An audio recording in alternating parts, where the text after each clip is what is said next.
வணக்கம். கிரகநாடி ஜோதிடம் திருச்சி வெங்கடேஷ். நம்ம கிரக இணைவை பற்றி வரிசையாக பார்த்துக்கிட்டு இருக்கோம். இப்போ நம்ம பார்க்க போகிற கிரக இணைவு செவ்வாய் குரு கிரக இணைவு பற்றி பார்க்க போகிறோம். நம்ம வேத ஜோதிடத்தில், அதாவது பாரம்பரிய ஜோதிடத்தில், கிரக இணைவுகள் மனித வாழ்க்கையில் முக்கியமான ஒரு விஷயமாக கருதப்படுது. அந்த கிரக இணைவு அப்படிங்கிறத வச்சு தான் பெரிய அளவுக்கான பலன்கள் எடுக்கப்படுது அப்படிங்கிறது ரொம்ப முக்கியமானது. செவ்வாய் குரு அப்படின்னு எடுத்துக்கிட்டிங்கன்னா ஆற்றல், அறிவு அப்படிங்கிறது ஒன்றா சேர்ந்து செயல்படுவது அப்படிங்கிறத விஷயத்தை தான் நம்ம பார்க்குறோம். அதே மாதிரி ஒரு சக்தி செயல்படுது, அதோடு சேர்ந்த ஒரு ஞானம், அதாவது அறிவு செயல்படுது அப்படிங்கிறதையும் பார்க்குறோம். ஒரு தர்மமான வாழ்க்கையில் ஒரு முன்னேற்றம் ஏற்படுதுங்கிறதையும் இது சம்மந்தமாக நம்ம சொல்கிறோம். இதில் செவ்வாயினுடைய காரகத்துவமும் குருவினுடைய காரகத்துவமும் ரெண்டும் இணைந்த விஷயத்தை தான் இதை பேச போகிறோம்.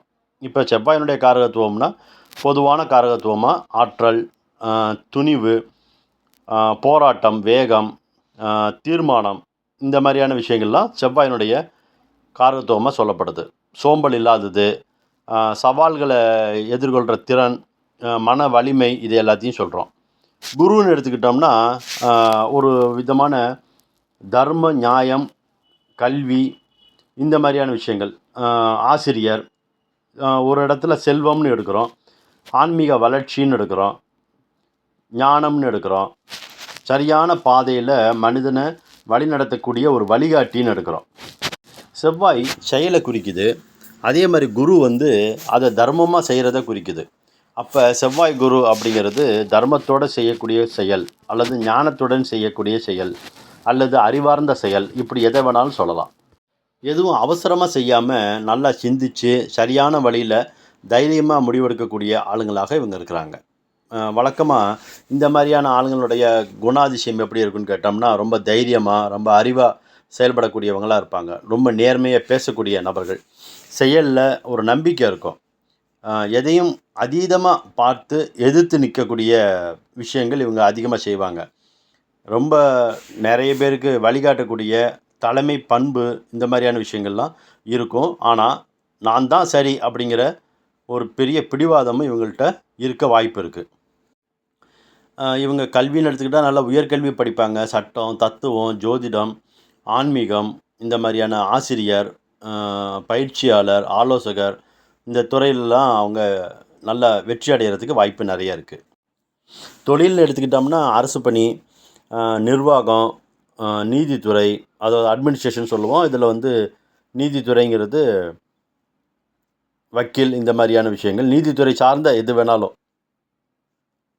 அதே மாதிரி கல்வி சம்மந்தப்பட்ட விஷயத்துலேயும் எல்லா இடத்துலையும் ஸ்கூல், காலேஜஸ், இந்த மாதிரியான விஷயங்களில், இராணுவம், காவல்துறை, இந்த மாதிரியான இடத்துலையும் அவங்க வேலை செய்வாங்க. ஆன்மீகம், சமூக அமைப்பு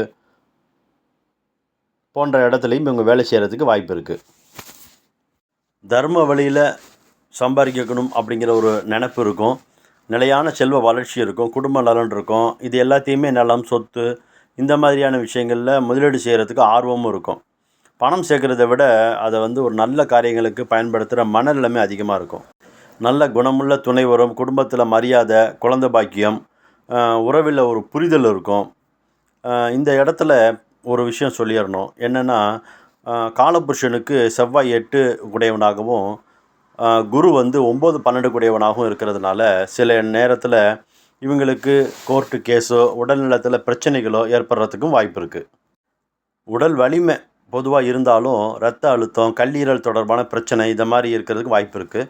அதிக வேலை பளு இவங்க ஏற்றிக்கக்கூடாது, அந்த நேரத்தில் கொஞ்சம் பிரச்சனைகள் ஏற்படுறதுக்கும் வாய்ப்பு இருக்குது. செவ்வாய் குரு கிரக இணைவு உள்ளவங்க தங்கள் வாழ்க்கையில் மட்டும் இல்லை, சமூகத்திற்கு கூட நல்ல வழிகாட்டியாக இருக்கணும். சரியான ஒழுக்கம், பொறுமை, தர்மத்தை கடைபிடிக்கிறது, இந்த மாதிரி யோகம் வாழ்க்கையில் பெரிய உயர்வையும் மரியாதையும் இவங்களுக்கு அளிக்கும். நன்றி.